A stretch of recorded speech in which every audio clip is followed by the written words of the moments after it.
La Bible, c'est pas juste un bouquin, hein? C'est toute une bibliothèque. Imaginez une collection ultime de genres, droit, histoire, sagesse, prophétie, et même des visions apocalyptiques de folie qui font passer la science-fiction pour un truc pépère. Mais la vraie question c'est, est-ce qu'on la lit vraiment comme il faut? Et si comprendre ces genres pouvait complètement changer notre vision de la foi, de la vérité, et même de la vie? Ce soir, on plonge dans une perspective révolutionnaire, une perspective qui va donner vie à la Bible comme jamais. Allez, on y va. La Bible, c'est un peu le multivers original de la littérature. Elle traverse des siècles, des cultures, des styles d'écriture différents. Et si vous avez déjà essayé de lire un contrat comme un poème, vous savez que le contexte, c'est primordial. Ce livre, enfin, cette bibliothèque est remplie de genres différents, chacun avec son propre objectif. D'abord, on a le droit, qui n'est pas juste une liste de règles, mais le fondement de l'identité d'Israël. Ça va des principes moraux, genre les 10 commandements, aux règles civiles et cérémonielles. Ensuite, il y a l'histoire. C'est pas juste ce qui s'est passé, mais comment la relation de Dieu avec l'humanité s'est déroulée, avec des héros, des méchants, des ascensions épiques et des chutes catastrophiques. C'est comme une série divine avec un personnage principal très patient. Spoiler, c'est Dieu. Contrairement aux livres d'histoire moderne, l'histoire biblique ne se contente pas de rapporter les événements.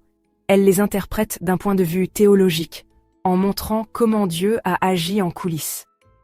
Le roi David, par exemple, est à la fois un héros et un avertissement. La preuve que même les meilleurs d'entre nous peuvent faire des erreurs spectaculaires, mais quand même trouver la rédemption. Si l'histoire nous donne les faits, les livres de sagesse nous donnent des leçons de vie. Les proverbes sont pleins de conseils pratiques. L'Ecclésiaste nous rappelle que la vie est courte, joie, et Job se débat avec la souffrance d'une manière qui résonne encore aujourd'hui. Ces livres parlent des expériences humaines les plus profondes. Essayer d'être sage, se questionner sur le sens de la vie, et se demander pourquoi des mauvaises choses arrivent à des gens bien. C'est la façon de la Bible de dire « Ouais, on sait, la vie, c'est galère. Voilà un peu de sagesse, utilisez-la intelligemment. » Ensuite, il y a les prophéties, qui, contrairement à ce qu'on pense, ne consistent pas seulement à prédire l'avenir. Les prophètes étaient les porte-paroles de Dieu. Ils dénonçaient la corruption, l'injustice et l'idolâtrie. Et même s'ils ont prédit des événements, dont beaucoup se sont réalisés avec Jésus, leur rôle principal était de rappeler aux gens de se ressaisir. Les prophètes n'étaient pas vraiment les gars les plus populaires. Dire aux gens qu'ils font n'importe quoi, c'est pas le meilleur moyen de se faire des potes. Mais leur message n'était pas que des avertissements.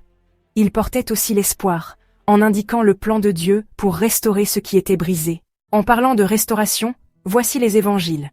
4 points de vue différents sur la vie, les enseignements, la mort et la résurrection de Jésus. Chacun avec son propre accent. Ce ne sont pas juste des biographies, ce sont des récits théologiques qui présentent Jésus comme l'accomplissement des prophéties. Matthieu se concentre sur Jésus en tant que Messie juif. Marc nous donne une version dynamique et pleine d'action. Luc souligne sa compassion. Et Jean explore en profondeur sa nature divine. Ensemble, ils brossent un tableau complet de qui est Jésus et de son importance. Ensuite, il y a les épîtres, un ensemble de lettres qui donnent des conseils pratiques, parfois directs, pour la vie chrétienne. Paul, Pierre, Jean et d'autres les ont écrites aux premières églises, abordant des questions allant du salut à l'unité, en passant par la raison pour laquelle il faut arrêter de se disputer pour des broutilles. Contrairement aux récits ou aux prophéties, ces lettres vont droit au but. Voyez-les comme des messages personnels aux croyants, remplis de sagesse toujours pertinente aujourd'hui. Mais pour vraiment les comprendre, il faut connaître leur contexte. Elles ont été écrites à des vraies personnes, confrontées à des problèmes réels. Ça veut dire que certaines choses sont intemporelles, comme l'amour, la foi et la persévérance, et d'autres étaient spécifiques à leur époque, comme manger ou non de la nourriture sacrifiée aux idoles, pas vraiment un gros débat pour la plupart d'entre nous aujourd'hui. Et enfin, on a la littérature apocalyptique, le genre dramatique, symbolique, souvent mal compris, qui nous rappelle que peu importe à quel point le monde semble chaotique, la victoire finale de Dieu est certaine. Des livres comme Daniel et l'Apocalypse utilisent une imagerie intense, bêtes, dragons, batailles cosmiques, pour encourager les croyants persécutés en montrant que le mal peut avoir ses moments de gloire, mais qu'il n'aura pas le dernier mot. La clé pour lire ce genre? Ne pas tout prendre au pied de la lettre, mais ne pas ignorer son message non plus. Ce n'est pas un code secret pour prédire la fin du monde. C'est une vision puissante de la justice et de la restauration finale de Dieu. Alors, pourquoi est-ce que tout ça est important? Parce que lire chaque genre correctement change notre compréhension de la Bible. On ne lit pas de la poésie comme un bulletin d'infos, et on ne devrait pas lire les prophéties comme un manuel scolaire. Chaque genre contribue à la grande histoire du plan de Dieu, depuis les lois qui façonnent une nation jusqu'à l'histoire qui révèle sa fidélité, la sagesse qui nous guide, les prophéties qui nous avertissent, les évangiles qui révèlent Jésus, les lettres qui nous enseignent, et les visions apocalyptiques qui nous rappellent qu'à la fin, c'est Dieu qui gagne. Réfléchissez à ça. Quel genre biblique est le plus difficile à comprendre selon vous? Et pourquoi? On en discute dans les commentaires. Et si cette vidéo vous a plu, abonnez-vous. Prenez soin de vous, prenez soin de vos proches, et à bientôt pour une nouvelle vidéo.